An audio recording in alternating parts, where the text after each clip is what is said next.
Tanggapin mo na ang katotohanan na walang lugar ang mga katulad mong aswang sa mundong ito dahil isa kang kampo ng kadiliman, mapamansala at mapangwasak! Isa siyang aswang! Walang awa kung pumatay. Alam kong masamang humiling sa Diyos nang ikasasama ng kapwa. Pero ang isang katulad niyang kumikitil ng buhay ng walang awa, hindi dapat kahabagan! Alam mo, marahil hindi hinayaan ng Diyos ang tuluyan ka mawala upang danasin mo ang lahat ng hirap ng mga taong pinahirapan mo at pinatay. Ngayon, gagapang ka sa lupa, katulad ng paghila mo sa mga biktima mo sa hukay.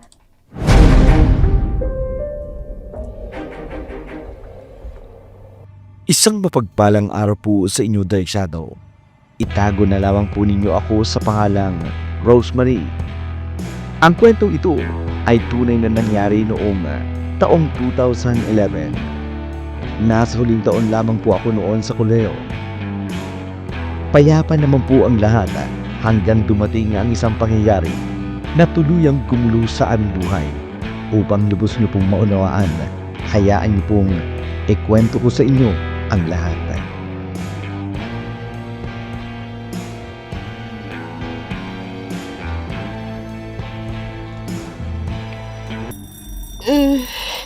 Umaga na pala. Nakakatamad pumasok. Makabangon na nga. Baka malate pa ako eh. Inaantok pa talaga ako. Rosemary? Gising ka na ba? Rosemary! Oo, gising na ako. Sandali. Hay nako, ang hirap mo talagang gumising ng umaga. Oh, mauna na ako sa'yo Mas maaga kasi ang klase ko kesa sa'yo. Dinaanan lang talaga kita kasi pinadalhan kayo ni Mama ng pritong galunggong.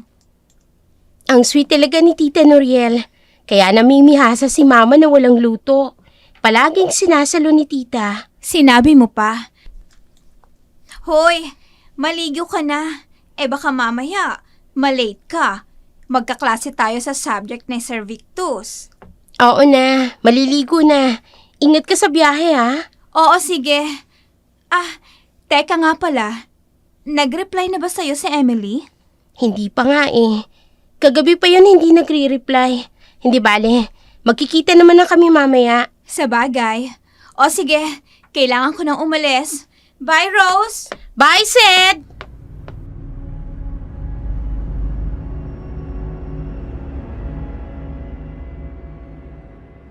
Pagkaalis ni Sed, pinilit na Rosemary na mag-ayos kahit tinatamad pa siya, lalo na't bahagya pang pumapatak ang ulan sa labas. Para sa kanya, masarap sanang magbabad sa higaan, ngunit kailangan niyang bumangon para pumasok. Hindi siya maaring umabsent dahil may paparating silang exam.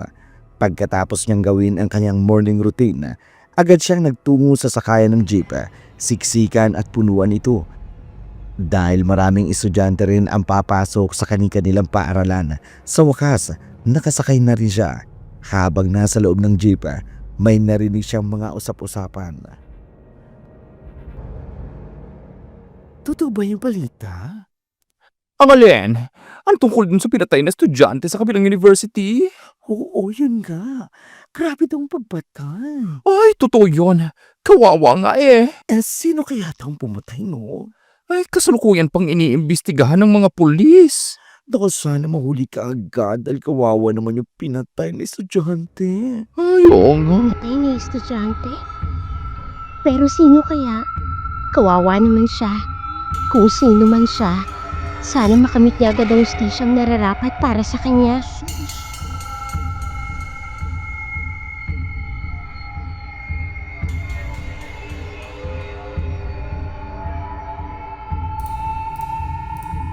Patuloy ang usap-usapan sa loob ng jeep tungkol sa isang estudyanteng pinatay.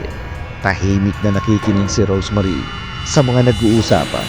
Ewan pa niya kung bakit, pero parang nakararamdam siya ng kaba.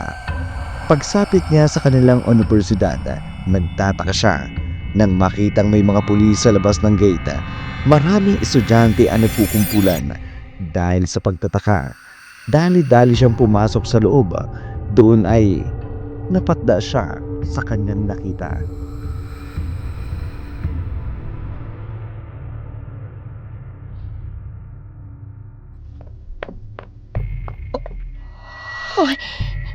Hindi. Si... Rosemary, si Emily ang natagbo ang patay. Anong nangyari? Bakit siya namatay? Sinong pumatay sa kanya, Sed? Hindi pa alam eh. Diyos ko. Basta, natagpuan siya ng janitor sa abandonadong building. Pero sabi ng mga pulis, alleged rape and homicide. Under investigation pa kasi. Diyos ko!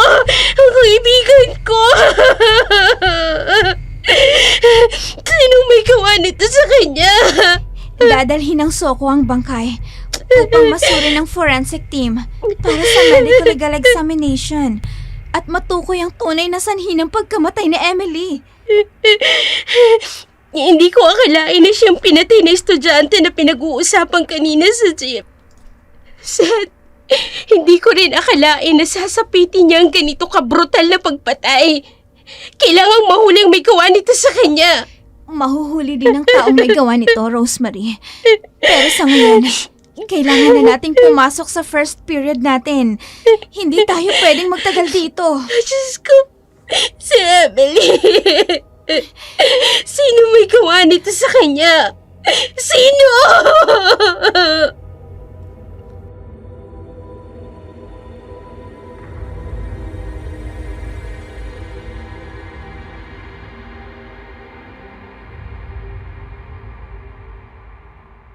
Wala sa sariling sumunod si Rosemary sa kanyang pinsang si Sed.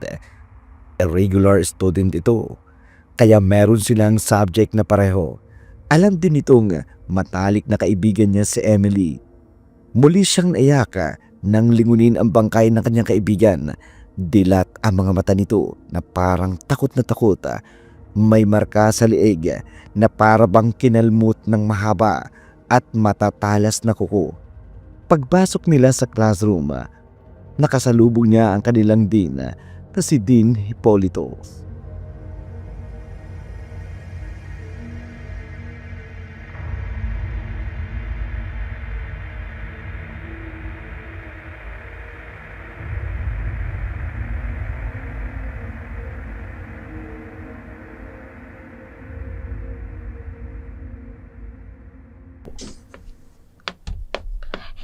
Dean Hippolito, Yes, Miss Cristobal? tungkol po sa nangyaring pagpatay sa kaibigan ko. Ano pong magiging aksyon ng university?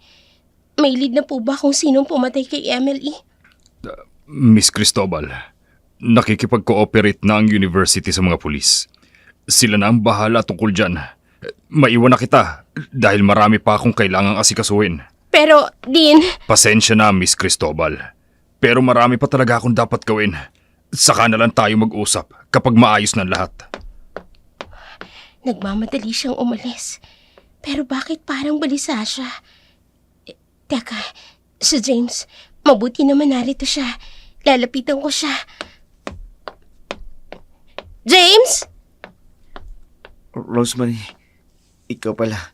Bakit narito ka? Hindi mo ba alam ang nangyari kay Emily? Sa girlfriend mo? Alam ko na. Nakita ko kanina ang bangkay niya. Sino daw ang may gawa? May alam ka ba, James? Wala akong alam. Imposibleng wala kang alam. Kayo ang palaging magkasama. Hindi ko nga alam. Wala akong alam kaya pwede ba tigilan mo ko? Paano walang alam, James? Boyfriend ka niya. At bakit parang wala lang sa'yo ang pagkamatay niya? Rosemary, tama na. Dahil wala kang makukuha ang sagot sa akin. Wala. James! Hayaan mo na ako, Rosemary. Gusto kong mapag-isa. Please. Wala ka man lang bang balak na puntahan si Emily sa morgue? Hindi mo man lang ba kakausapin ng mga pulis? Maiwan na kita. James! James, sandali! James!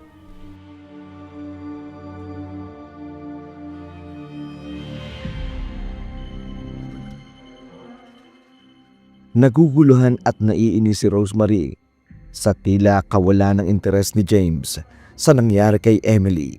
Mabigat ang katawan niya nang maupo sa kanyang assignment set.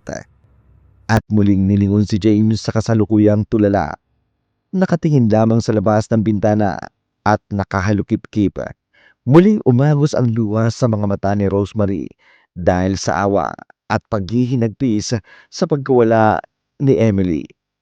Lumipas ang mga araw mula nang matagpuan ang bangkay ni Emily, ngunit wala pa ring balita si Rosemary tungkol sa kaso. Kaya naman, nag-self-investigate siya tungkol sa nangyari kay Emily.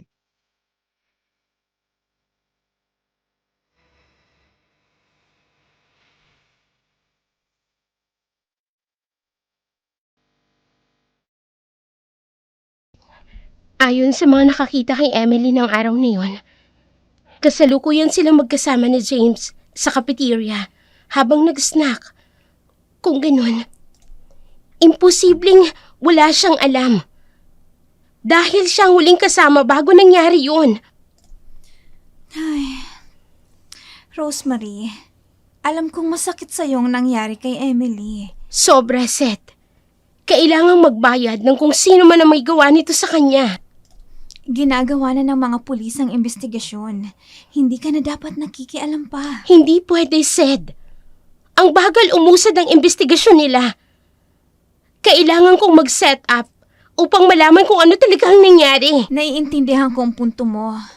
Pero, alalahanin mo rin na malapit ng prelims natin. Hindi ko naman nakakalimutan yun. Ay, dapat mag-aral ka pa. Bumababa ang grades mo sa ibang subjects. Hindi. Kailangan kong malaman kung ano talagang totoo sa pagkamatay niya. Kay James ako magsisimula. Rose, it's not your job. Kaya please, hayaan mo na ang mga pulis na mag-resolve ng kasong ito. Kailangan mo mag-focus sa pag-aaral mo. Salamat sa pagpapaalala mo, Seth. Pero kailangan kong matulungan si Emily upang makuha niyang ustisya na para sa kanya. Naiintindihan ko. At yun ang ginagawa ng mga pulis ngayon, Rosemary. Tinututukan nilang maigi ang kaso dahil marami ng mga tao ang nakakaramdam ng takot dahil sa mga nangyayari. Dapat lang, Sid. Dahil hindi deserve ni Emily ang nangyari sa kanya.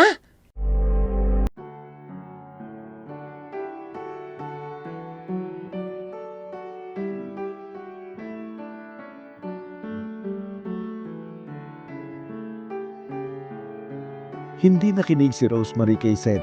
Patuloy pa rin ang kanyang pag-iimbestiga sa mga nangyari kay Emily. Isang araw, sinundan niya si James sa part-time job nito sa isang fast food chain. Napansin kasi niyang tila balisa ito at palaging palingon-lingon sa paligid. Tumambay si Rosemary sa naturang lugar at hinintay na matapos ang shift ni James. Halos 5 oras din ang kanyang hinintay. Nang makita niyang palabas na ng fast food chain si James, isang sasakyan ang huminto sa harapan nito. Hindi niya matukoy kung sino ang nasa loob dahil fully tinted ang mga salamin ng sasakyan. Napabuntong hininga si Rosemary sa mga oras na yun. Lalo siyang nakumbinsi. May alam nga si James tungkol sa pagkamatay ng girlfriend nitong si Emily. Kaya naman, nang sumunod na mga araw, muling nilapitan ni Rosemary si James upang kausapin.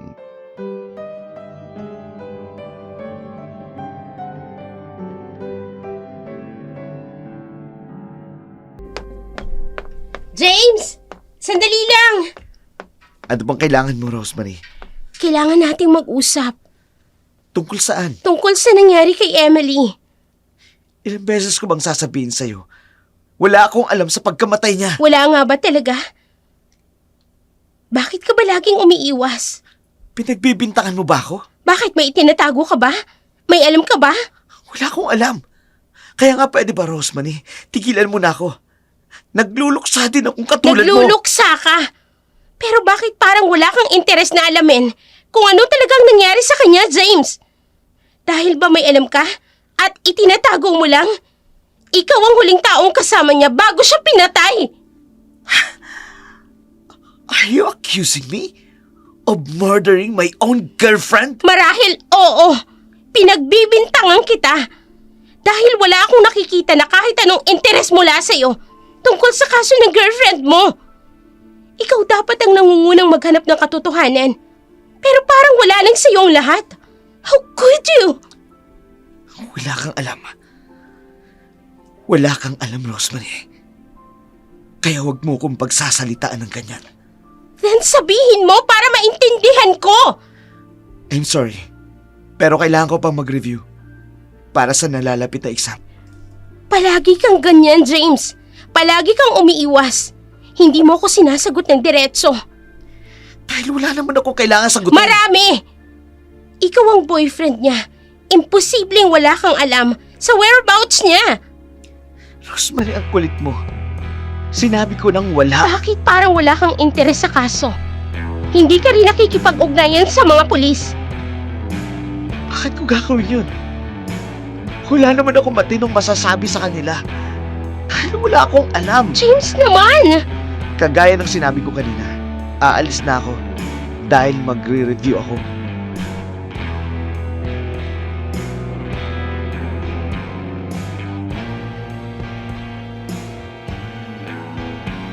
Napailamos na lamang sa galit at pagkadismaya si Rosemary dahil wala siyang nakuhang matinong sagot kay James. Sinundan na lamang niya ito ng tingin habang tinatahak nito ang daan patungo sa library. May ilang estudyante rin ang napahinto sa kanyang kinatatayuan. Nakakaagaw pansin kasi ang kanyang pag-iyak, ngunit wala siyang pakialam. Gusto lamang niyang ilabas ang kanyang sama ng loob. Kinabukasan, ramdam ni Rosemary ang pag-iwas sa kanya ni James. Lalong nagpatindi na kanyang pagdududa sa lalaki. Kaya naman, sa mga sumunod na araw, nagpasya si Rosemary na magtungo sa police station.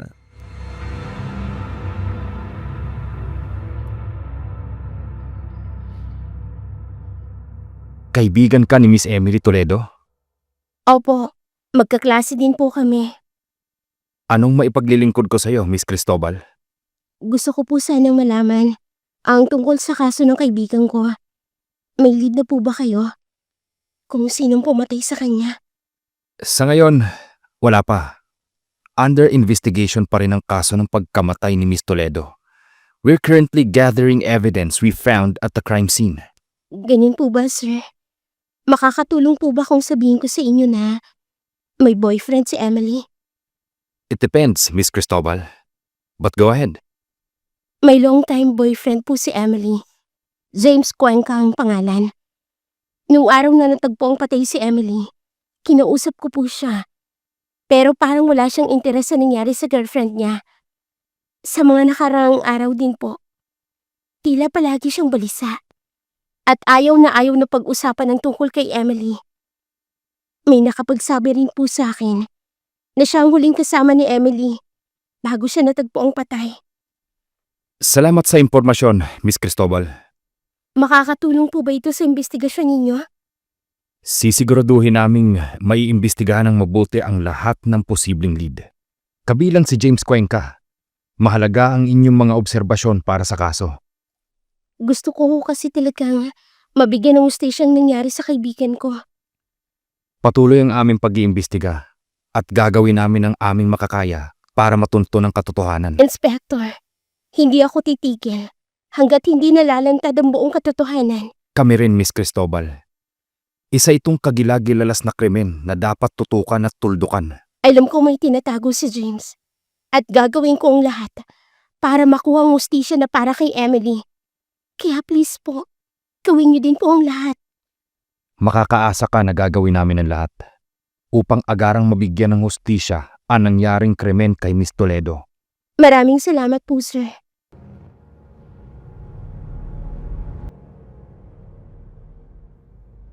Pagkagaling ni Rosemary sa police station, dumiretso na siya sa kanyang panghapong klase. Nasa isip niya ang pag-asa na iimbestigahan ng mga pulis si James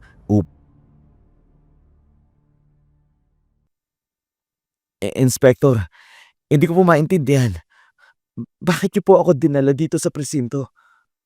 Mr. Cuenca, may mga kaunting katanungan lang kami sa'yo. Tungkol po saan? Tungkol sa kaso ni Miss Emily Toledo. Napag-alaman namin na ikaw pala ang boyfriend ng pinaslang na biktima. May nagsabi rin sa amin na ikaw ang huling nakasama ni Miss Toledo noong araw bago siya pinatay. Ako? Hindi ako may kasalanan, sir. Wala akong kinalaman sa nangyari kay Emily. Bahal ko siya. Kaya ka nga namin ipinatawag, Mr. Cuenca, upang sagutin ang mga katanungan namin sa'yo tungkol sa pagkamatay ng girlfriend mo. Hindi ko po siya pinatay. Hindi ko rin alam kung sino ang may gawa nun. Gusto ko rin malaman ang totoo, sir. Pero magkasama kayo noong araw bago siya pinatay, hindi ba? Oo, magkasama kami noong araw na yun. Pero hindi naman ibig sabihin nun na ako yung may kasalanan. Mahal na mahal ko po si Emily. Hindi ko po siya sasaktan kailanman. Bakit parang ako ang hinuhusgahan ninyo? Hindi akong pumatay sa kanya. Mr. Cuenca, hindi ka naman namin hinuhusgahan. Ginagawa namin ito upang siyasatin kung ano talagang nangyari sa iyong girlfriend. Ngayon, pwede mo bang ikwento sa amin na nangyari nung araw na huli kayong nagkasama ng biktima? Mansari po namin nung araw na yun eh. Napag-usapan namin na magkita kami sa soccer field. Pero sa huli, si Emily po ang nasunod at sinabi sa cafeteria na lang po kami magkita. Pagkatapos po noon, kumain po kami ng snack. Bigla pong may nag-text sa kanya. Iniwan niya ako. Mula noon, hindi ko na po alam ang mga sumunod na nangyari. Pero ayon sa aming source, sabay kayong umalis ng cafeteria. Ha? Mr. Cuenca? Hindi ko po alam. Hindi ko po maalala. Basta natatandaan ko lang po umalis si Emily. Siguro nga magkasunod lang kami ng umalis. Nakaligtaan ko lang. Iba ang magkasunod sa magkasabay. Akala ko ba hindi niyo ko pinagbibintangan? Hindi nga. Ako'y nagtatanong lang, Mr. Cuenca. Sir, wala akong kinalaman sa nangyari kay Emily. Mr. Cuenca, lumabas na ang resulta ng autopsy sa pagkamatay ng girlfriend mo. Ang cause of death? Asphyxiation dahil sa pagsakal. At may multiple stab wounds din siya. Rape with homicide ang kaso natin dito, Mr. Cuenca. Sir, wala nga akong kinalaman sa pagkamatay ni Emily. Hindi ko pa magagawin saktan yung girlfriend ko. Mr. Cuenca, base sa autopsy report, ang time of death ni Emily ay around 1 a.m. Pero sa statement mo, umuwi ka sa bahay nyo ng 3 a.m. So, meron kang 2-hour window na hindi mo ma-account. Can you clearly tell us kung saan ka talaga nang galing between 1 a.m. and 3 a.m.? Meron ka bang solid alibi o witness na makakapag-confirm ng whereabouts mo during that critical time? Kasama ko po mga kaibigan ko. Sorry sir, nalito lang ako sa oras. Hindi ko namamalaya na mali yung unang oras na sinabi ko sa inyo. Pwede mo bang sabihin sa Naman, muli siyang kumilos upang alamin ang buong katotohanan kung may kinalaman nga ba ang kanilang person of interest sa kaso na si James. Samantala, tinawagan ni Rosemary si Inspector Torre upang humingi ng update tungkol sa nangyaring investigasyon kay James. Ayon sa Inspector, pinakawalan muna nila si James dahil wala pa silang sapat na probable cause para i-detain siya. Kinabukasan, sa universidad, nakita ni Rosemary si James na nagmamadaling lumabas ng gate. Kaya kaagad niya itong sinundan.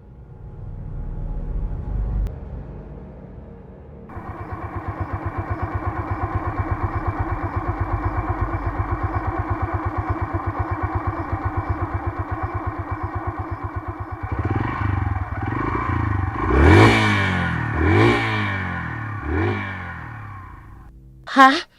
Oo. Ayos lang ako. Ay, huwag ka na ngang magsinungaling. Kilalang kilala kita. At alam kong hindi ka okay. Seth, Oh, kanina kasi, sinundan ko si James. Rose, bakit mo naman ginawa yun? Makinig ka na muna, ha? Kanina, sinundan ko siya dahil nakita ko siyang nagmamadaling lumabas ng gate. Tapos, nakita ko siyang sumakay sa isang van. Kaya sinundan ko ulit siya. At alam mo ba kung sinong iba pang sakay ng van? Rose, malamang hindi. Si Dean Hippolito. Okay. Anong okay? Okay, kasi unang-una, wala namang masama kung magkasama sila, di ba? Kasi scholar ni Dean Hippolito si James, remember? Oo nga pala. Oh, kita mo na. Masyado ka kasing nakafocus dyan sa kaso ni Emily. Hay nako, Rose. Naiintindihan ko na gusto mong mabigyan siya ng hustisya. Pero, hayaan mo naman sana mga pulis kasi gawain nila yun. Trabaho nila yun. Gusto ko lang naman makatulong. At isa pa, ang weird ng ikinikilos ni James lately.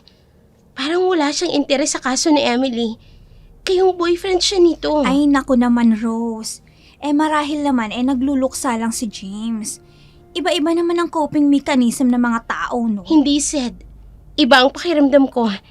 Alam kong may alam si James. Malakas ang kutob ko. Napailing na lamang si Sed dahil sa tinura ni Rosemary. Hindi lingid sa kanya na malapit talagang pinsan niya sa kaibigan nitong si Emily. Sa kabilang banda, pagkatapos ng kanilang klase ng hapon na yun, sabay silang lumabas ng gate ni Rosemary. Pero bahagyang siniko ni Sed si Rosemary nang mapansin niyang magkasama si Dean Hippolito at James na kaagad namang nakaagaw ng pansin ni Rosemary. Diba? Sabi ko sa'yo eh. Palagi talaga silang magkasama. Hindi naman sila dating kanya noon. Sa bagay may point ka. At parang may malalim din silang pinag-uusapan, Rosemary. At aalamin ko kung ano yun. Sasamahan na kita. Huwag na. Baka kung mapahama ka pa eh. At ikaw? Paano kung mapahama ka rin? Halika na nga. Sundan na lang natin sila. Mukhang aalis na sila, oh. Sige, tayo na.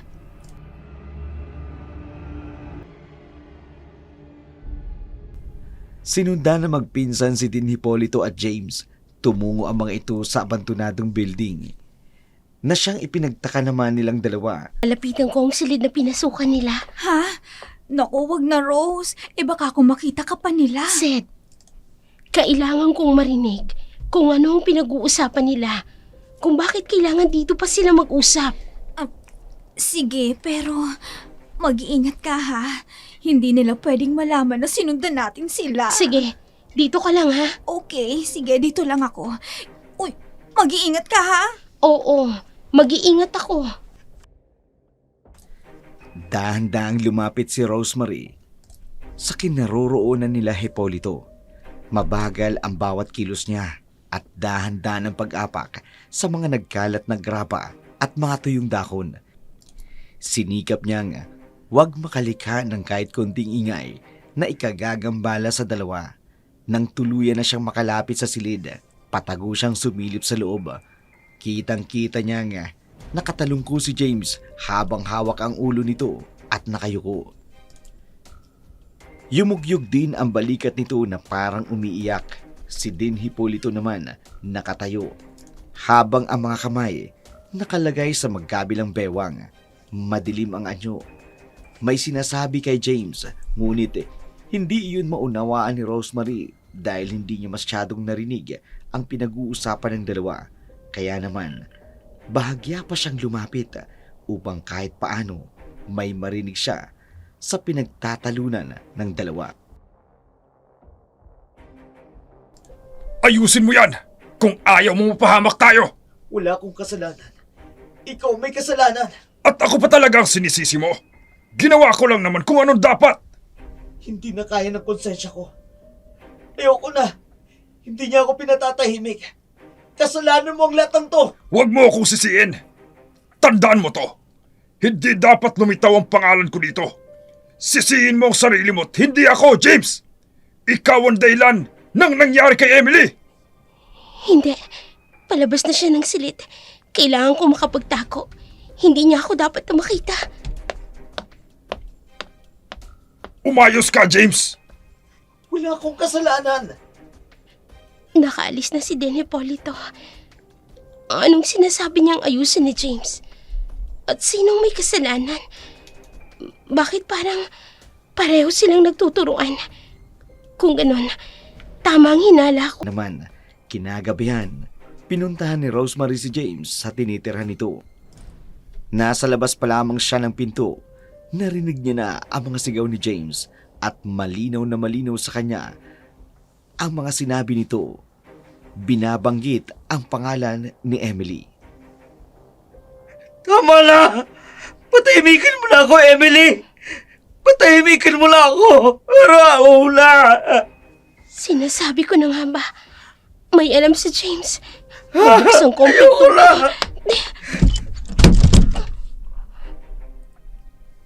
Sinasabi ko na nga ba, tamang hinala ko. May alam ka sa pagkamatay ni Emily. Rosemary, Sumagot ka!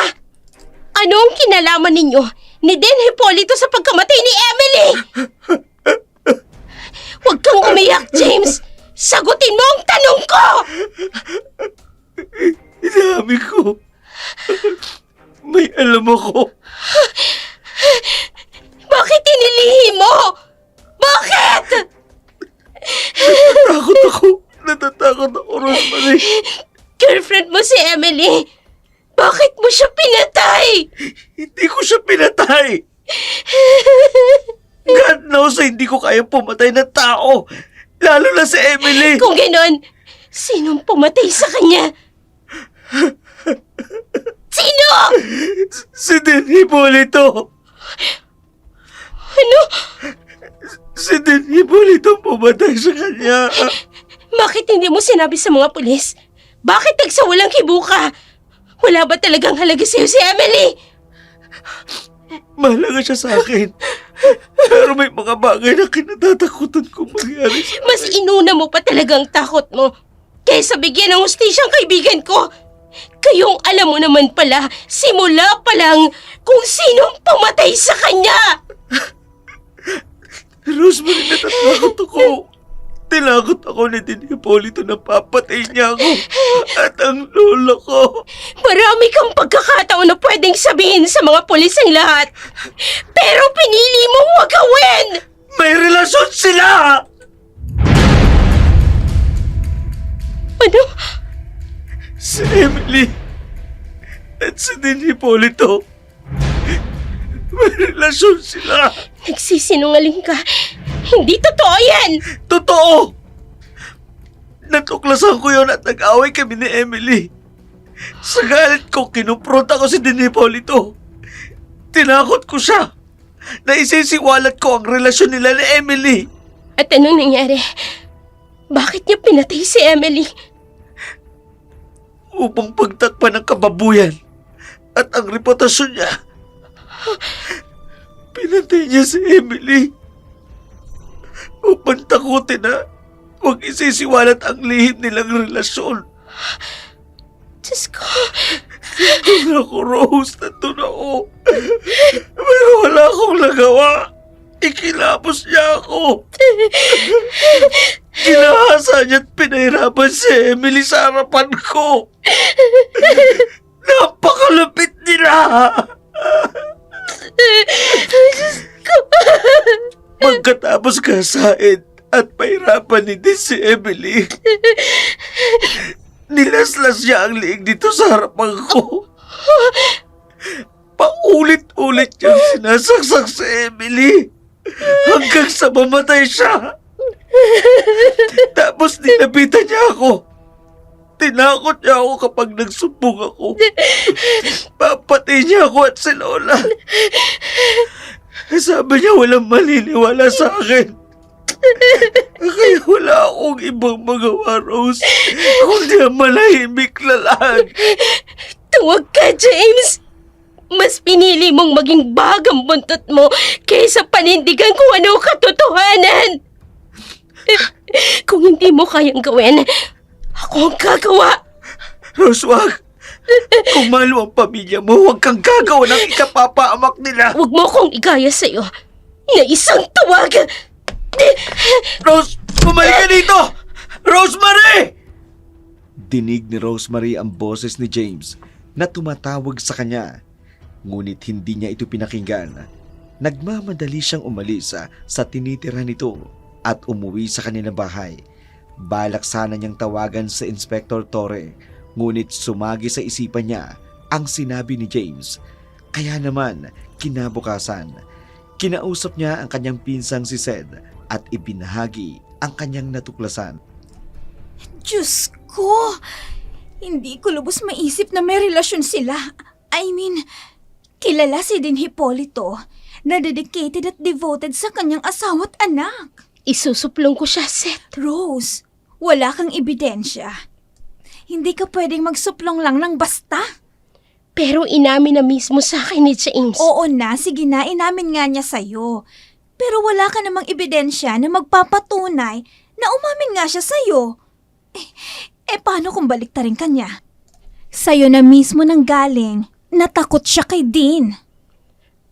Pero anong gagawin ko, Seth? Hindi pwedeng magsawalang kibo na lamang ako. Kailangang makumbinsi mo si James na umamin sa mga pulis. Lalo pat siya ang person of interest. Yun ang maaari mong gawin. Pero takot nga siya. Rose, kahit sino naman matatakot. Hindi basta-bastang krimen lang ang nangyayari. Lalo pat sangkot pa siya. Kahit hindi siya kabilang sa pumatay kay Emily. Pero nandun siya at nakita niya kung paano pinatay si Emily. Kawawa naman ang kaibigan ko. Matamlay si Rosemary nang pumasok sila sa kanilang classroom. Lalo siyang nawala ng gana na inis nang makita si Dean Hipolito sa hallway habang kausap ang ilang mga professor. Gusto sana siyang sugurin ni Rosemary dahil sa matinding galit, ngunit agad siyang pinigilan ng pinsan niyang si Sed. Kinahapunan habang naghihintay ng jeep pa uwi, namataan ni Rosemary si James palabas ng gate, kaya dali-dali niya itong nilapitan.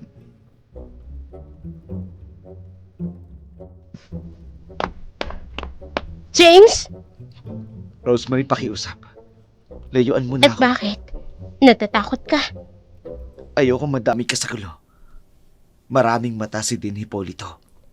Kung isinuplong mo na sana siya sa mga pulis, di tapos na sana ang suliranin natin. Pakiusap. Gusto ko makapag-isip na maayos. Huwag mo muna akong guluhin. Pakiusap din, James. Sabihin mo sa mga pulis ang totoo. Hindi ganun kadali yun, Rosemary. Alam kong hindi madali. Pero sa inyong dalawa ni Emily, mas mahirap ang pinagdaanan niya sa kamay ng mga hayop na yan. Isa lang ang hinihingi ko sa'yo, James. Hustisya. Rosemary, wala kang alam kung gaano katindi ng pinagdaanan ko sa bawat araw. Dahil dala-dala ko ang bigat ng dulot ng pagkamatay niya. Kung ganon, magsalita ka na para patahimikin ka na ng konsensya mo. Miss Cristobal, maupo ka. Bakit niyo po ako pinatawag, Dean Hipolito? Dahil gusto kong pag-usapan natin ang performance mo this semester. Maayos naman po ang performance ko, Miss Cristobal, alam mong hindi totoo yan. May nakapagsabi sa akin na madalas ka raw lumiliban sa klase mo at nakikipagkita ka sa kaklase mong si Mr. Cuenca. Tungkol ho ba ito sa performance ko, Desem? Oo naman. Bakit? May iba ka pa bang naiisip na dahilan? Wala na ho. Miss Cristobal, layuan mo sana si Mr. Cuenca. At bakit ko naman po gagawin yun? Kasi, he's a troubled person. Hindi siya makakabuti sa'yo, lalo na sa pag-aaral mo. Kung ganon, bakit ako po yung pinatawag mo at hindi si James? Gayong siya pala yung may problema at hindi ako. May point ka. Pero sa tingin mo ba, Makikinig sa'kin ang mga katulad ni James? Kaya ikaw ang pinatawag ko, Rosemary. Dahil concern ako sa'yo. At bilang din ninyo dito sa kolehiyo, itinuturing ko kayong parang mga anak. Handa akong tumulong at umagapay sa inyo, lalo na kapag naliligaw kayo ng landas. Hindi po kaya mas mabuting tutukan ninyong lutasin ang tungkol sa kaso ni Emily Toledo? Ha? Dean, kung wala na po kayong sasabihin pa, gusto ko na po sanang umalis. May kailangan pa po kasi akong i-review sa isang major subject ko. Nanginginig sa galit ang kalooban ni Rosemary. Lihim na nakakuyom ang kanyang mga kamao.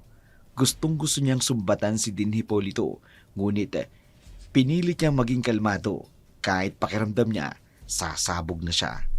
Pagkalabas niya ng Dean office, agad siyang sinalubong ng pinsan niyang si Sed. Magkasama silang pumunta sa soccer field. Doon niya ikunento kung bakit siya ipinatawag. Masama ang kutob ko, Rosemary. Anong ibig mong sabihin? Hindi kaya nakukutuban na ni Dean Hipolito na meron ka ng alam? Hindi ko alam. Pero yung mga tingin niya sa akin kanina, malalim at tila ng aarok. Mas kailangan mo mag-ingat. Delikadong tao si Dean. At nakakalungkot man isipin pero meron siyang impluwensya. Kailangan, kung nais mo siyang mapabagsak, dapat makakuha ka ng pruweba. Si James lang sana ang pag-asa natin. Pero walang bayag ang kumag na yun. Hindi mo masisisi si James. Na-traumatized at takot din siya. Ngayon, Sed, anong nangyayari? Bakit nagkakagulo sa bahay ni Tia Lucing? Rosemary, yung pinsan nating si Russell, patay na! Ano? Bakit? Kahapon, dapat nakauwi na siya dito sa baryo. Pero ang sabi ni Tia Lucing, hindi raw nakauwi si Russell. Kaya hinanap nila kagabi. Pagkatapos, natagpuan nila si Russell sa malapit sa gubat. Duguan at wala ng buhay. Nahanap na ba ang kriminal na may gawa ng kahayupang ito? Hindi pa. Nag-iimbestiga pa ang mga pulis. Rose, kawawa naman ang pinsan natin. Napakabata niya para mamatay. Magbabayad ang may gawa nito. Kailangang makulong siya at mabulok sa kulungan. nagdadalamhati ang pamilya ni Rosemary dahil sa karumaltumal na berning sinapit ng kanilang pinsang si Russell. Habang nasa lamay, namataan ni Rose si Inspector Torre kaya agad niya itong nilapitan upang makausap tungkol sa nangyari sa pinsan. Inspector, Miss Cristobal, nakikiramay ako sa nangyari sa iyong pinsan. maraming salamat. Marami ng mga kaso ng pagpatay dito sa lugar natin. May lead na ho ba kayo kung sino may gawa nito sa pinsan ko? Patuloy pa rin kami sa pag-iimbestiga. Inspector, ang paraan ng pagkamatay ng pinsan ko at ni Emily Toledo may pagkakatulad. Yun rin ang napansin namin. Marahil, iisa lang ang killer ng mga patayang ito. Dapat mahuli na natin kung sino man ang killer na yun. Marami na siyang pinaslang nang walang kalaban-laban. Ginagawa namin ang lahat upang matukoy kung sino talaga ang tao sa likod ng lahat ng patayang ito. Si James Cuenca, may alam siya, Inspector. Kailangan niyo siyang manmanan. Miss Cristobal, ginagawa na rin namin yan. At sa oras na malaman naming talagang may kinalaman siya, ako mismo ang dadampot sa kanya. Maraming salamat, Inspector. Hindi rin nagtagal sa Inspector Torre. Agad din itong umalis kasama ang mga kasamahan niya. Kinabukasan, nagulat si Rosemary nang dumating ang isang itim na sasakyan na may kargadang bulaklak para sa patay. Mula sa sasakyan, bumaba si Dean Hipolito. Kaagad na naglingunan ang mga tao sa lamay dahil hindi inaasahan ang pagdating ng panauhin. Nang mamataan siya ni Dean, Agad siyang nilapitan nito na may kakaibang ngiti sa mga labi.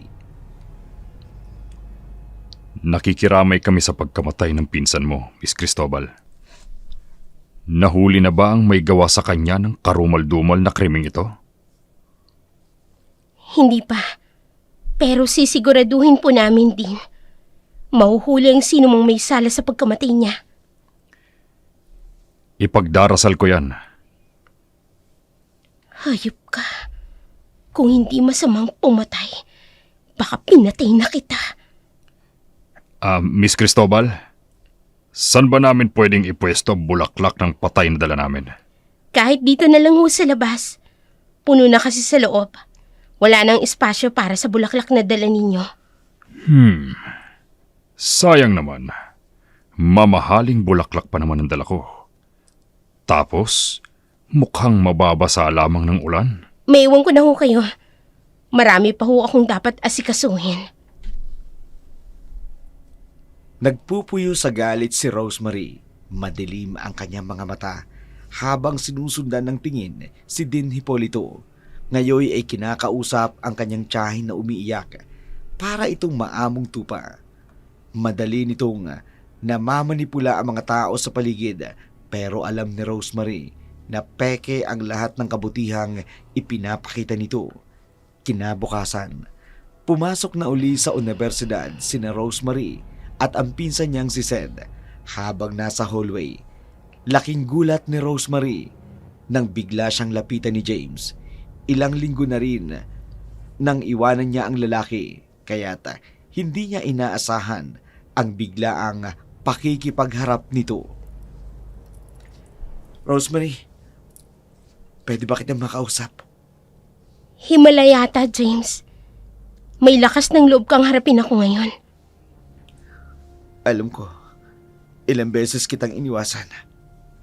Pero sana, maunawaan mo ko kung saan ako nanggaling. Anong kailangan mo ngayon? Handa na ako. Ano? Hindi na ako natatakot. Lalaban ako. Lalaban tayo. Handa na ako magsalita.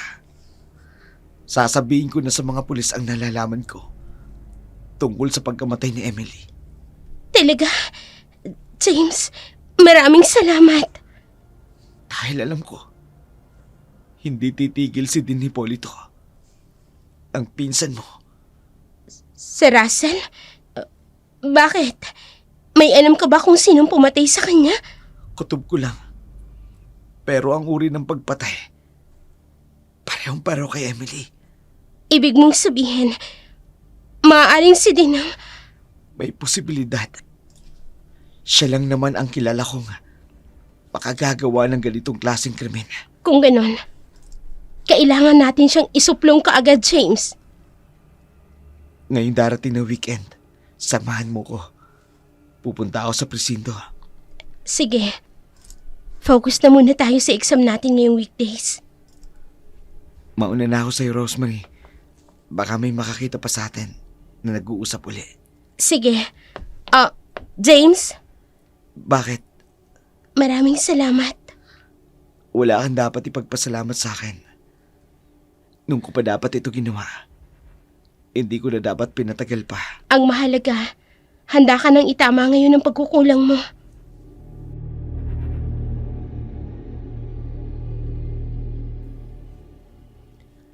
Nang umalis si James, hindi maitago ni Rosemary ang saya sa kanyang muka. Pagkapasok niya sa kanilang classroom, agad nitong napansin ni Sed. Kaagad naman na nagtanong ang kanyang pinsan kung kumusta ang kanilang pag-uusap ni James. Ngunit naputol ang usapan nang pumasok ang kanilang professor. Kaya naman, pagkatapos ng klase, agad na muling nagtanong si Sed sa kanya. Ang ibig mong sabihin, maaaring may kinalaman si Dean Hipolito sa pagkamatay ni Russell? Iyon ang hinala ni James. Hindi kaya isang warning sign ng pangyayaring ito, Rosemary? Anong ibig mong sabihin, Seth? Marahil, naghihinala na si Dean na may alam ka na may sinabi sa'yo si James. At bilang warning, pinatay niya si Russell. Hayop siya. Kung ganun, mas kinakailangan niyang magbayad sa mga kahayupan niya. Kailangan ninyo ni James na maisuplong siya kaagad para managot siya sa lahat na kawalang hiya ang ginawa niya. Gagawin namin yan, Seth. Sasamahan ko si James ngayong darating na weekend sa presinto. Ay, sana mahuli kagad si Dean Hipolito para matapos ng kasamaan niya. Mangyayari yan, Seth. Mabilis na lumipas ang mga araw. Sabado ng gabi, tulad ng napag-usapan ni na James at Rosemary, mag-aalas 7 ng gabi nang sunduin siya ng binata sa kanilang bahay upang magtungo sa presinto. Sakay ng motorsiklo ni James, tinahak nila ang madilim na kalye ng Baryo Banaag. Pagsapit nila sa masukal at madilim na bahagi ng kalsada, bigla na lamang may humarang sa kanilang daraanan. Kaagad na bumalot ang kakaibang kaba sa kanilang katawan.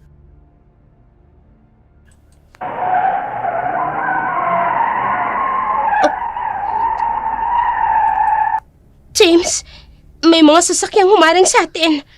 Hindi maganda ang kutob ko, Rosemary.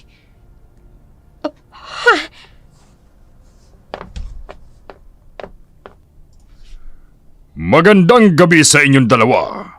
Mukhang may pupuntahan kayo ah. Dean Hipolito, Bakit niyo kami hinaharang? Hindi niyo pwedeng gawin to sa amin. Alam ko ang plano niyong dalawa. At hindi ako tanga upang hayaan kayong magtagumpay. Walang hiya ka din. Pinatay mo ang kaibigan kong si Emily! Anak ka ng teteng, James.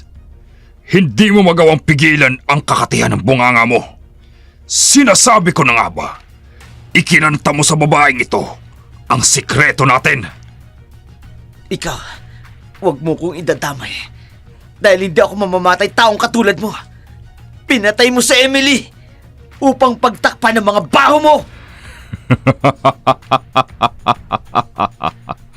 At sa palagay mo, may maniniwala sa'yo kapag kumanta ka sa mga pulis?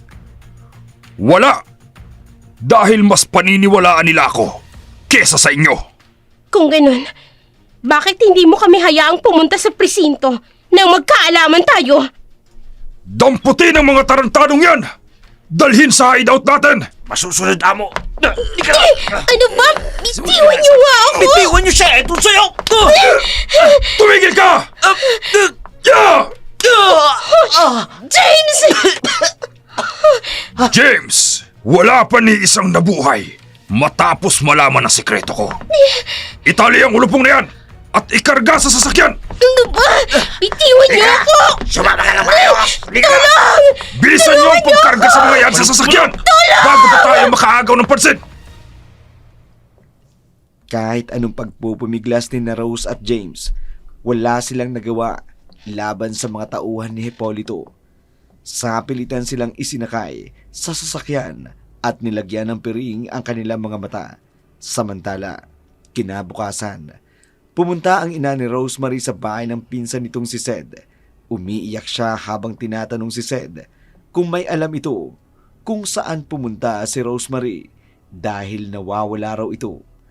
Kaagad namang nakaramdam ng kaba si Sed nang maalala ang sinabi ng kanyang pinsan. Napupunta ito at si James sa presinto upang isiwalat ang nalalaman nito tungkol sa kaso ni Emily. Samantala, sa hideout ni Hipolito, patuloy na nag-iisip ng paraan sina James at Rosemary upang makatakas.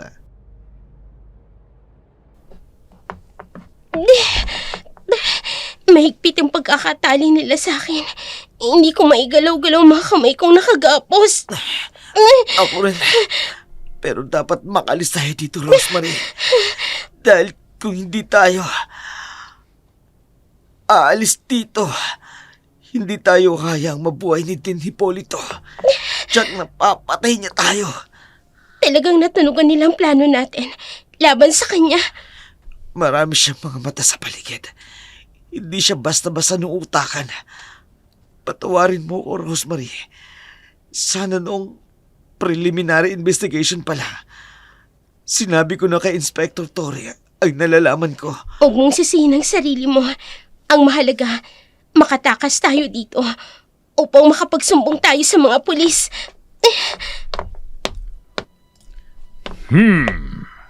Gising na pala ang mga bihag ko. Kumusta naman ang tulog ninyong dalawa? Gusto nyo ba ng kape? Demonyo ka! Pakawalan mo kami rito! Rosemary.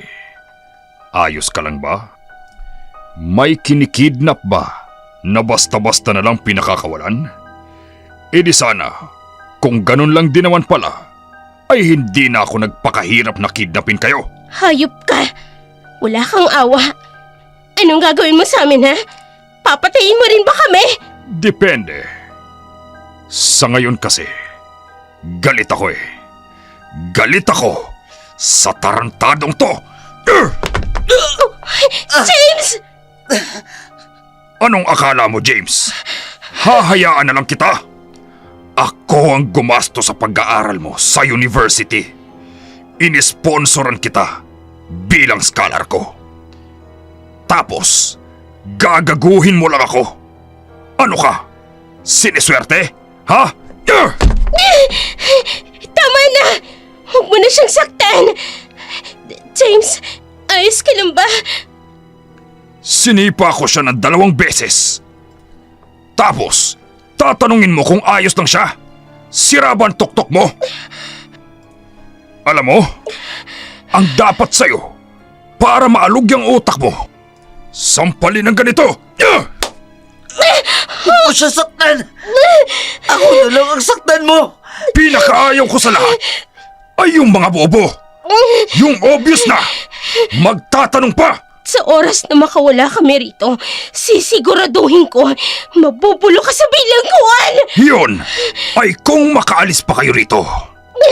Rosemary naman, kaya ako nga kayo dinampot at dinala dito para pigilan yung bunganga nyo. Bin, nangangako ako. Wala kaming pagsasabihan sa mga nalalaman namin. Pakawalan mo lang kami. James! Huli na, James. Ikinanta mo na eh.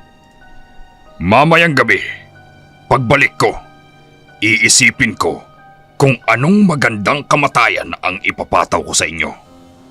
Maiwan ko muna kayong dalawa. Magmuni-muni muna kayo. James, ano yun? Bakit mo sinabi yun? Kailangan kumpinsin natin si Hipólito na hindi natin sasabihin sa mga pulis ang totoo upang pakawalan niya tayo. Reverse psychology, Rosemary. Yun ang ginawa ko.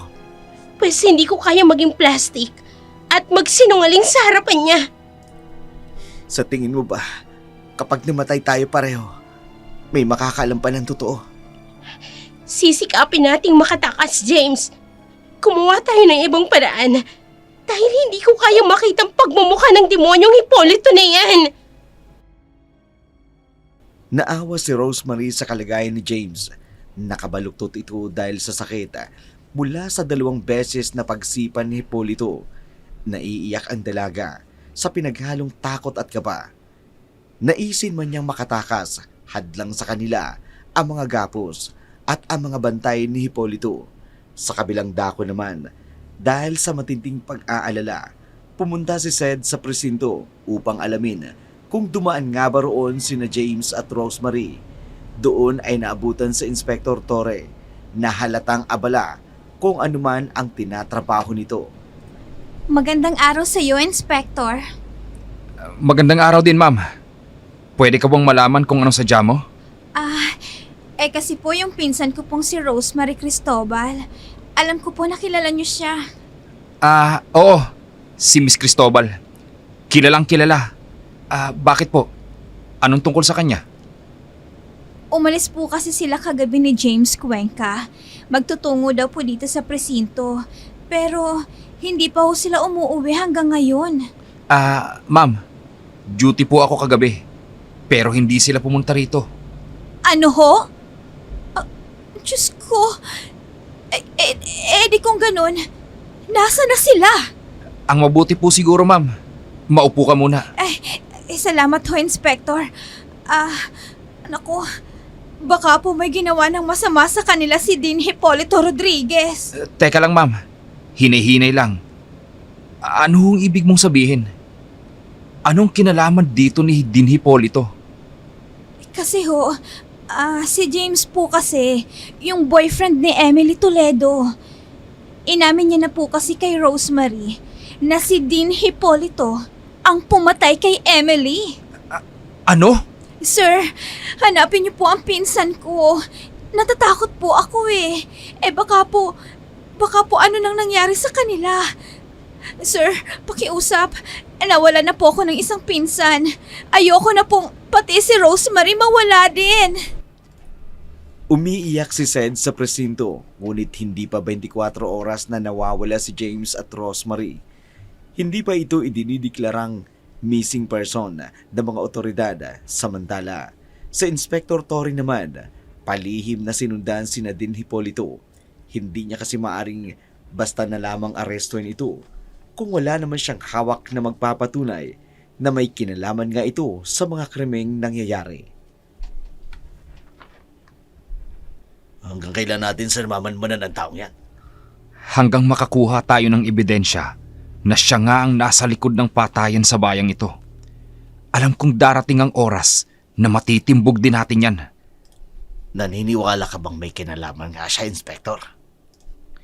Hindi basta-basta mawawala ang person of interest natin at si Rosemary kung walang dumukot sa kanila. Ayun, mukhang paalis na ang sasakyan niya. Bilis! Sundan natin! Areglado. Sa oras na mapatunayan nating may itinatago nga ang taong yan, sisiguraduhin nating hihimas siya ng malamig na rehas. Patuloy na sinundan ni na Inspector Torre si Dean Hipolito, ngunit wala silang nakitang kakaiba dahil dumiretso ito ng uwi sa kanilang bahay pagkagaling nito sa universidad. Kinabukasan, muling bumalik si Sed sa presinto, nanghihingi ng kasagutan at tulong kay Inspector. Kitang-kita ang labis na pag-aalala sa mukha nito. Hindi naglaon, dumating ang kapamilya ni James Cuenca at inireport na nawawala na rin ang kanilang anak. Kaagad namang kinausap ni Inspector ang mga ito upang panandaliang kumalma. Kumalma ho muna tayo. Ginagawa na po namin ang lahat upang mahanap ang mga kamag-anak ninyong nawawala. Inspector, please naman po. Nag-aalala na kami. Kasi baka kung may mangyari ng masama sa pinsan ko. Naiintindihan ko, Miss Doctolero. Pero kami na po ang bahala. Kapag nakakuha po kami ng lead, agad ho naming ipagbibigay alam sa inyong lahat. Inspector, si Dean Hipolito ho. Malakas po ang kutob ko na meron po siyang kinalaman sa pagkawala ni James at ni Rosemary. Siya lang po ang may motibong dukutin sila. Ay, kagaya ng sinabi, Miss Doctolero, hindi tayo pwedeng basta-basta mandampot ng tao. May batas tayong sinusunod. Ganun lang po ba yun? Dahil ba maimpluwensya siya? Kaya siguro natatakot kayo sa kanya. Walang kinatatakutan ng batas, Miss Doctolero. Pero kailangan naming may makuhang patunay na siya nga ang dumukot sa pinsan mo. At yun ang ginagawa namin. Kailangang siyasatin naming mabuti ang lahat ng anggulo ng krimen upang matukoy ang tunay na may sala, upang usigin siya ng batas. Basta ho ako, sinasabi ko sa inyo ang nalalaman ko. Sa oras na may mangyaring masama sa pinsan ko, kayo talaga ang sisisihin ko! Marahas na napabuntong hininga si Inspector Torre. Gustong-gusto niyang sugurin at hulihin si Dean Hipolito dahil may masamang kutob din siya. Sa naturang din, subalit kagaya ng sinabi niya, hindi niya iyon basta-basta magagawa kung wala siyang pinanghahawakang pruweba. Samantala, sa hideout ni Hipolito, umiiyak si Rosemary dahil sa kawalan ng pag-asa. Paano ba tayo makakatakas sa kadenang to? Huwag mong ubusin ang lakas mo, Rosemary. Habang nagtatagal tayo rito, mas lalong nanganganib ang buhay natin, James! Alam ko yun. Maswerte na lang tayo. dahil hindi bumalik dito kagabi si Hipolito. Pero alam ko, mo oras ngayon babalik siya para patayin tayo. Hindi ako papayag na mapatay niya. Kailangang malaman ng lahat ang mga kahayupang ginagawa niya. Ipagdasal na lang natin, Rosemary, na makaalis tayo dito ng buhay. Oh, kumusta kayo, aking mga bihag? Mukhang nangihina kayo ah. Hindi ba kayo pinakain ng mga bantay ninyo?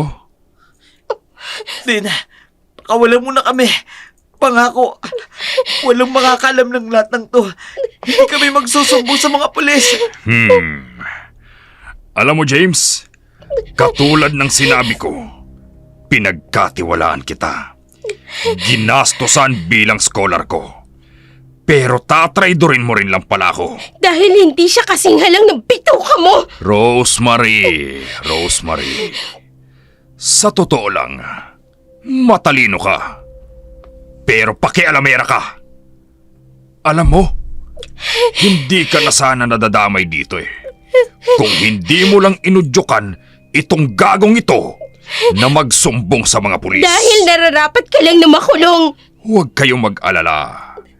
Hindi ko na patatagalin pa ang paghihirap ninyong dalawa. Anong pinabalak niyong gawin sa amin? Tinatanong pa ba yan? Natural! Papatayin! Hindi! Pakawalan mo kami rito! Hayop ka! Bonong! Kunin ang motorsiklo nitong si James. Anong... Makinig kayong dalawa. Ganito ang laro natin. Maglalaro tayo ng karera para naman hindi boring ang kamatayan nyo.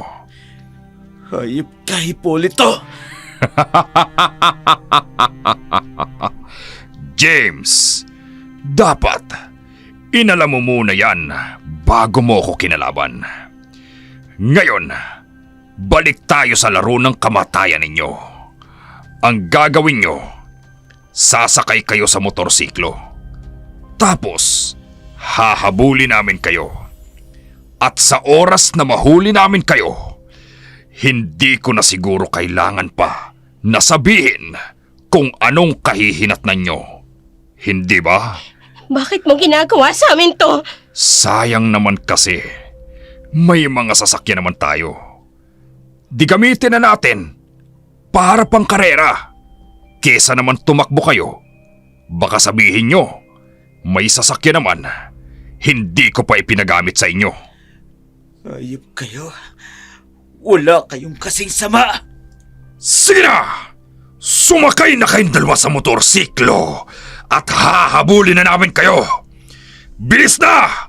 At nangangati na ang mga kamay ko na patayin kayong dalawa! Parang isang babangis na hayop si Hipolito. Mabilis itong sumakay ng sasakyan niya. Pagkatapos, ipinag-utos niya sa mga tauhan niyang pasakayin si James at Rosemary sa motorsiklo. Sa nanginginig na kamay, pinaandar ni James ang motorsiklo. Mabilis itong pinatakbo. Hindi siya pamilyar sa lugar na pinagdadaanan nila ni Hipolito. Parang nasa gitna sila ng kawalang-walang kabahayan. Puro mga puno at malawak na lupain lamang ang kanilang natatanaw. Sa mabilis na pagpapatakbo ng motor ni James, kahit malayo na sila, dinig ni Rosemary ang tawa ni Hipolito na lalo pang nagpadagdag ng kilabot sa kanila. James! Bilisan mo ang pagpapatakbo ng motor! Maabutan na nila tayo! Binibilisan ko naman, pero hindi ko kabisado ang lugar na ito. Rosemary, hindi ko alam kung nasan tayo. Ako rin! Mag-drive ka na lang! Kailangang matakasan natin sila! Hindi nila tayo pwedeng maabutan! Bilisan mo pa! Yun na nga ang ginagawa ko, Rosemary! Mayayan! Bilisan nyo pa! Ang bagal nyo! Maabutan na namin kayo! Bilis pa, James! Bilisan mo pa ang pagmamaneho mo! Bilis! Oo, binibilisan ko na. Katulad nito. Hindi! James! May humarang na sasakyan sa unahan natin! Mga tauhan ni Hipolito! Banggain mo! Bagayin mo! Kung babanggayin natin, pwede tayong mamatay! Malapit na namin kayong maabutan! Wala na kayong kawala! Bilis! Hindi maaari ito! Ililiko ko ang motorsiklo sa kaliwa ng ganito! James! James! Mababangga tayo! Hindi! Hindi!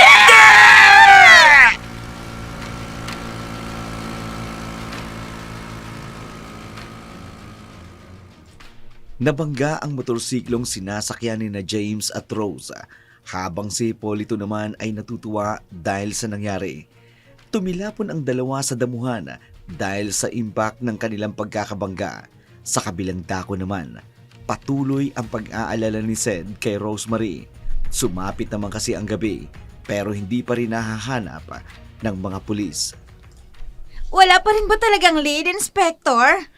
Hindi pa malinaw. May natanggap kasi kaming tip na may nakakita ng motor ni Mr. Cuenca. Gamit-gamit ng isang hindi kilalang persona. Ano ho? Nasa na ho yung gumamit ng motor? Nahuli na ho ba? Baka siya po makakapagturo sa atin kung nasa ng pinsan ko. Inaalam pa ng mga kasamahan ko kung sino ang taong yun. Dapat malaman nyo kaagad. Dahil habang lumilipas ang oras, lalong nalalagay sa panganib ang pinsan ko. Huwag kang mag-alala, Miss Doctolero. Ginagawa na namin ang lahat upang matagpuan sila ng ligtas. Noong gabing yun, hindi lamang ang pamilya ni Rosemary ang labis na nag-aalala. Maging ang pamilya ni James ay ganun din. Wala silang ibang magawa, kundi ang pumikit at magdasal na lamang na sana'y ligtas at buhay pa sina Rose at James. Sa kabilang dako naman ng mga oras na yun, pilit na bumabangon sina Rosemary at James sa kabila ng kanilang mga tinamong sugat dulot ng pagkakabangga. Mabuti na lamang at walang masyadong major damage na nangyari sa kanila. Mild lamang ang naging impact ng kanilang pagkakabangga.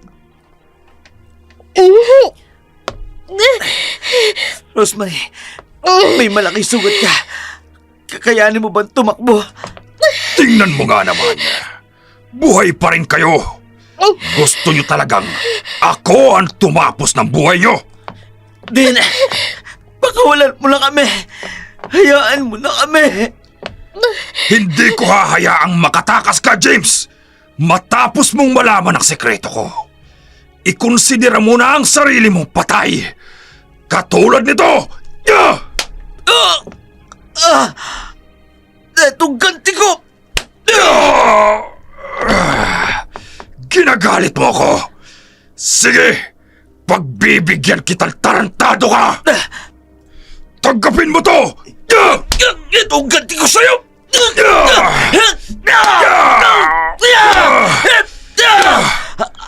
Matigas ka! Ang dapat sa'yo, paluin ang ulo mo ng ganito! Hindi! James! Ayan! Dinawalan ka ng malay! Walang hiya ka! Wala kang kasing sama! Alam mo, naririndi na ako dyan sa bunganga mo! Halika dito! Bitiwan mo ang buko! Gusto mo rin bang maranasan ang ginawa ko kay James? Ha? Katulad nito! Sinuntok mo siguro ako. Gusto mo bang malaman kung paano ko pinatay ang kaibigan mo si Emily? Ayop ka! Una, sinakal ko siya ng ganito! Hindi ako makaya. Pangalawa, itinulak ko siya katulad nito! Tapos, hinila ko siya hanggang sa dumugo ang mga braso at binti niya. Kagaya nitong gagawin ko sa'yo! Tawa na! Parang awa mo na! Hihilahin kita hanggang sa makita kong dumudugo na ang binti mo at ang iyong braso!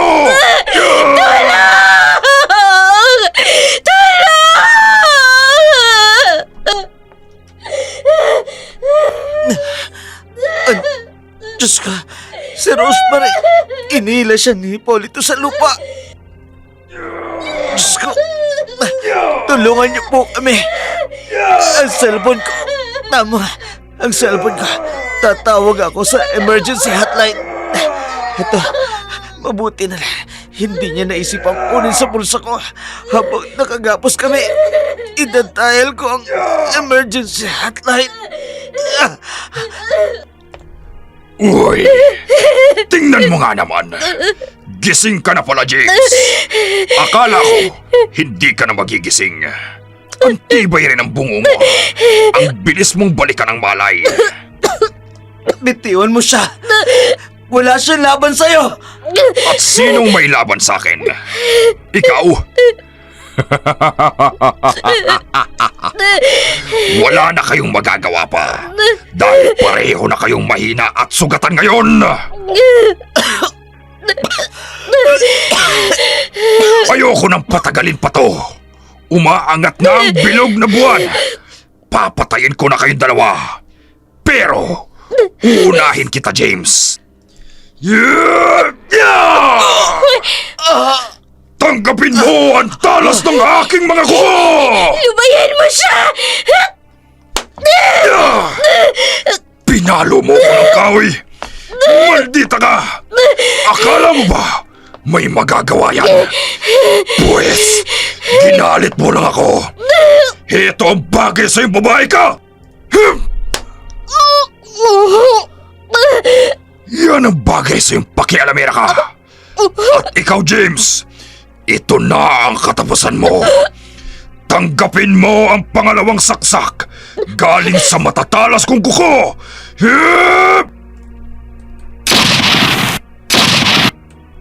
Anong... Hipolito Rodriguez! Itigil mo yan kung ayaw mong barilin ka namin! Walang hiya. Nakatawag ka ng pulis, James. Oo, dahil hindi ako papayag na mamatay ng walang hustisya. Gulat na gulat si Hipolito dahil sa nangyari. Hindi niya akalain na gawang makatawag ng saklolo ni James. Napalilibutan na ang lugar na kinaroroonan nila ng mga pulis. Isa itong surprise attack kaya wala nang nagawa ang mga tauhan ni Hipolito. Nang pagdadamputin sila ng mga pulis kasama ni Inspector Torre. Samantala, nagmamadali sina Sed at ang mga magulang ni na Rosemary at James na tumungo sa lugar kung nasaan ang dalawa. Alam nilang delikado pero walang makapipigil sa kanila na alamin kung naroon nga ba ang dalawa sa naturang lugar. Naku, mabuti na lang nakatawag si James sa emergency hotline. Kaya nagkaroon ng lead ng mga pulis kung nasan sila. Naku, tita, bilisan na po natin. Kailangan malaman natin kung ligtas nga ba sila. Tayo na po! Sa madilim na gabi, tinahak ni Sed at ng kanyang mga kasamahan ang masukal na daan. Abot-abot ang kaba ng kanilang dibdib habang lihim silang nagdarasal na sana'y ligtas ang dalawa sa anumang panganib. Samantala, sa mga oras na yun, hindi nagpatinag si Hipolito. Hawak ang dalawang duguang, sina Rosemary at James. Hindi siya natinag sa harapan ni Inspector Torre. Sa halip na matakot, sinugod pa niya si Inspector Torre. Pakialamero kang pulis ka! Sumuko ka na lang, Mr. Rodriguez! Wala kang karapatang utusan ako! Diyos ko, anong nangyayari sa itsura niya? Ito ang tunay kong anyo! Inspector! Akin ang baril mo! Hindi! Naagaw niya ang baril ko! Ito sa'yo! Susuntukin niya ako! Iilag ako! Hetong ganti ko! Mabilis ka! Pero hindi ka makatatakas sa kuko at pangil ng isang aswang na katulad ko! Diyos ko, inong klaseng nilalang si Hipolito. Isa siyang halimaw. Humabang kuko niya at nagbago na rin ang kanyang anyo. Diyos ko, tulungan niyo po kami. Iligtas niyo po ako. Si James at si Inspector Torre. Huwag niyo pong hayaang manaigang alagad ng tilim na katulad ni Din Hipolito. Anong klaseng nilalang ka? Ito ang tunay na muka ng kamatayan, Inspektor. Ako ang susundo sa'yo at magdadala sa'yo sa sarili mong libingan. Hindi ako magpapadaig sa isang alagad ng dilim na tulad mo! Tanggapin mo to!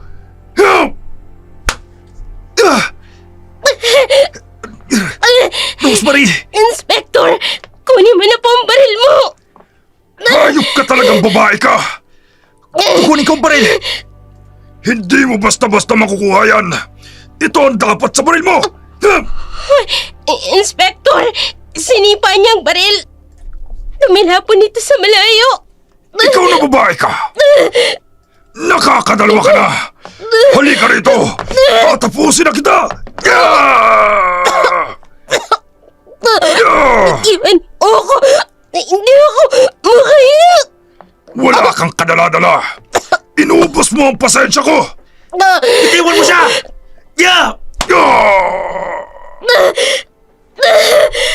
Rosemary, tulungan mo si James. Tumakas na kayo. Pabalik na ang iba kong kasamahang pulis. Sige na, tumakas na kayo. Pero, paano ko, Inspector? Ako na ang bahala rito. Tungkulin ko to. Sige na, umalis na kayo. Dali! Magbabayad ka sa ginawa mong pakialamero ka! Ito ang bagay sa'yo! Ang lakas niya. Ito pang isang sipa sa sikmura!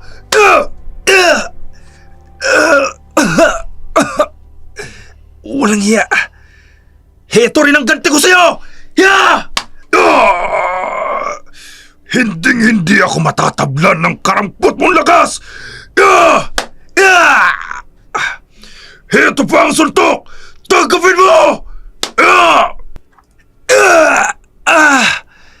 Wala pang kumakalaban sa akin na nabuhay, Inspector Torre! At para hindi ka na mahirapan pa, papatayin na kita gamit ang matutulis kong kuko. Kagaya nito! Ang Panginoon ay aking pastol. Hindi ako magkukulang. Pinahihiga niya ako sa luntiang pastulan. Inaakay niya ako sa tabi ng mga tubig na pahingahan. Pinanunumbalik niya ang aking kaluluwa. Inaakay niya ako sa mga landas ng katwiran, alang-alang sa kanyang pangalan. Bagaman ako'y lumalakad sa libis ng lilim ng kamatayan, wala akong katatakutang kasamaan, sapagkat ikaw ay kasama ko. Ang iyong pamalo at ang iyong tungkod, inaaliw ako ng mga ito. Hindi! Anong nangyayari? Bakit parang mawawasak ang tenga ko? Matapos mong banggitin ang mga katagang yan! Dahil isa kang alagad ng dilim, isang aswang, takot sa liwanag. Ang mga tulad mo ay takot sa salita ng liwanag. Hindi! Ang sakit! Tanggapin mo ang katotohanan na ang mga tulad mong aswang ay walang lugar sa mundong ito dahil isa kang kampo ng kadiliman, mapaminsala at mapangwasak. Sakit ng ulo ko! Nangina ako! Inspector Torre! Inspector Torre! Anong? Wala ka nang magagawa, Hipolito. Bumalik na ang mga kasamahan ko. Wala ka ng takas. Sa akala mo ba, ganun lang ako kadaling madaig? Anong? Bumalik na ang lakas mo? Oh! At papatayin ko kayong lahat! Wala akong ititira sa inyo! Barilin nyo! Shoot to kill! Papatayin ko kayong lahat! Katulad nito! Mahabaging Diyos, Nilaslas niya ang leeg ng isa kong kasamahang pulis. Barilin nyo na! Shoot to kill!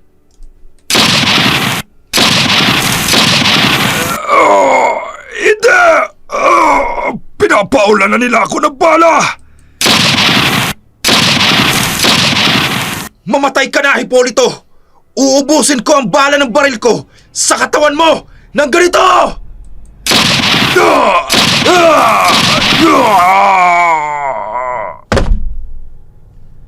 Mga kasama! Patay na siya! Patay na si Hipolito! Pagkatapos ng madugong inkwentro, agad na tinulungan ni na Inspector Torres sina Rosemary at James. Duguan at lupaypay ang dalawa. Sakto namang dumating sina Sed at ang mga magulang ni na Rosemary at James. Halo-halong tuwa at pag-aalala ang kanilang nararamdaman nang makita ang kalagayan ng dalawa. Kaagad nilang dinala ang mga ito sa pagamutan upang matingnan ang kanilang kalagayan. Lumipas ang isang araw. Nagising si Rosemary sa ospital. Naroroon ang pinsan niyang si Sed. Halatang tuwang-tuwa ang mukha. Ay nako, salamat naman pinsan. Mabuti naman at gising ka na. Alam mo bang, nag-alala kaming lahat para sa'yo. Akala ko nga, hindi na ako makakaligtas pa. Pero wala talagang imposible sa Diyos. Tama ka dun, Rose. Si James, kumusta siya? Si James? Nako, huwag ka mag-alala. Narito din siya sa ospital. Maayos na rin ang lagay niya. Si Hipolito. Hindi ko nga alam eh. Sa dami ng tama ng bala sa katawan niya, nako, himalang nabuhay pa siya. Ano?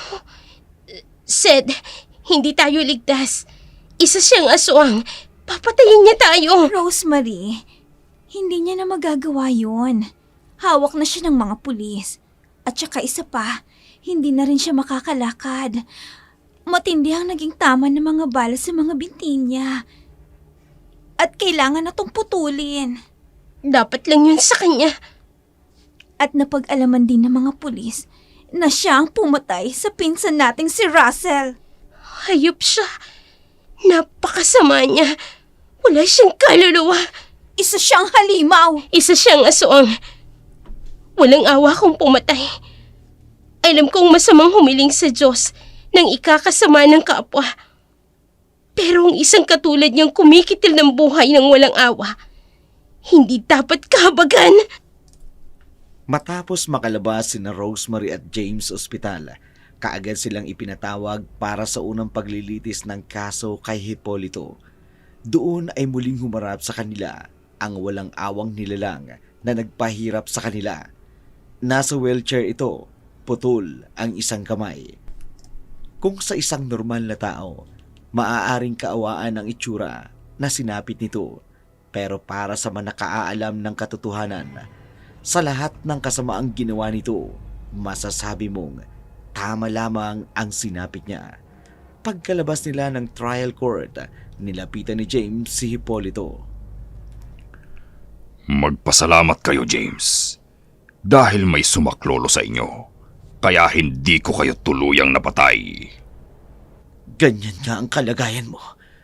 Matapang ka pa rin. Sa bagay, isa ka palang aswang. Isang alagad ng dilim. Pero sa itsura mo ngayon, hindi mo na magagamit ang pagiging aswang mo. Dahil isa ka ng pinantod. Hayop ka. Sa oras na magkaroon ako ng pagkakataon, papatayin ko kayo ng paulit-ulit. Alam mo, marahil hindi hinayaan ng Diyos na tuluyin ka mawala upang danasin mo ang lahat ng hirap ng mga taong pinahihirapan mo at pinatay mo. Ngayon, gagapang ka sa lupa katulad ng paghila mo sa mga biniktima mo sa hukay. Matapos ang ilang pagdinig, tuluyan ang nahatulang guilty si Hipolito. Galit na galit ito at nagsisisigaw sa loob ng courtroom. Labis naman ang tuwa ni na James at Rosemary at ng iba pang taong naging biktima ng kasamaan ni Hipolito dahil ito ang naging hatol ng korte. Sa sobrang tuwa, agad silang nagsagawa ng isang munting pagtitipon bilang pagpapasalamat sa Diyos dahil sa wakas, nahatulan na rin ang taong naging dahilan ng kanilang paghihirap. Samantala, dinalaw ni Rosemary ang kanyang kaibigang si Emily kasama ang boyfriend nitong si James.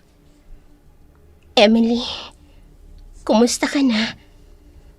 Gusto ko lang ibalita sa iyo na nakakulong na ngayon si Hipolito. Nabigyan na rin sa wakas ng katarungan ng pagkamatay mo. Patawarin mo ko ha, dahil wala ako sa tabi mo nung mga panahong kailangan mo ng tulong ko. Sana, kung nasan ka man ngayon, masaya ka na. Mahal na mahal ka namin, Emily. Emily, patawarin mo ko. Alam kong napakalaki ng pagkukulang at pagkakamali ko sa'yo. Wala akong nagawa nung pinatay ka ni Hipolito. Sa halip na magsuplong ako sa mga pulis, natuwag ako. Dahil sa takot na baka patay ako at si Lola, patayin din niya. Patawarin mo ko kung kinailangan ko magtusa araw-araw sa pamamagitan ng pagdalaw mo sa bawat panaginip ko. Tatanggapin ko yan. Mapatawad mo lang ako. Emily, nasan ka man ngayon? Sana mapatawad mo ko. Nakakulong na ang aswang na pumatay sa'yo. Nakakulong na si Hipolito. Mahal na mahal pa rin kita. Kahit nagkasala ka sa akin. Pero kahit kailan, hindi nabawasan ang pagmamahal ko sa'yo. Pero hanggang dito na lang siguro talaga. Paalam. Paalam, mahal ko. Lumipas ang mga taon. Nagkanya-kanya na ng buhay sina Rosemary, James at Sed. Si James, nag-asawa na. Naninirahan na ngayon sa Bataan. Si Rosemary naman, bagamat wala pang asawa, ay may long-time boyfriend at pareho silang nagtatrabaho sa isang kumpanya sa Brunei. Si Sed, may sarili lang pamilya. Ang huling balita nila kay Hipolito, hindi na nito natapos ang sentensya dahil namatay na ito sa loob ng kulungan matapos magkaroon ng isang riot. Tahimik na ang buhay ng bawat isa sa kanila ngayon. Ngunit hindi pa rin nila nakalilimutan ang mga pangyayaring naganap sa kanilang nakaraan. Yun ang araw-araw nilang pinagpapasalamat sa Diyos, sa Panginoon, dahil kailanman hindi sila pinababayaan. Ayon nga sa Kawikaan 21:15, kagalakan para sa matuwid ang katarungan, ngunit kapahamakan sa mga gumagawa ng masama. At sa Salmo 37:28, sapagkat iniibig ng Panginoon ang katarungan at hindi niya pinababayaan ang kanyang mga banal, sila'y iniingatan magpakailanman, ngunit ang lahi ng masama ay ihihiwalay.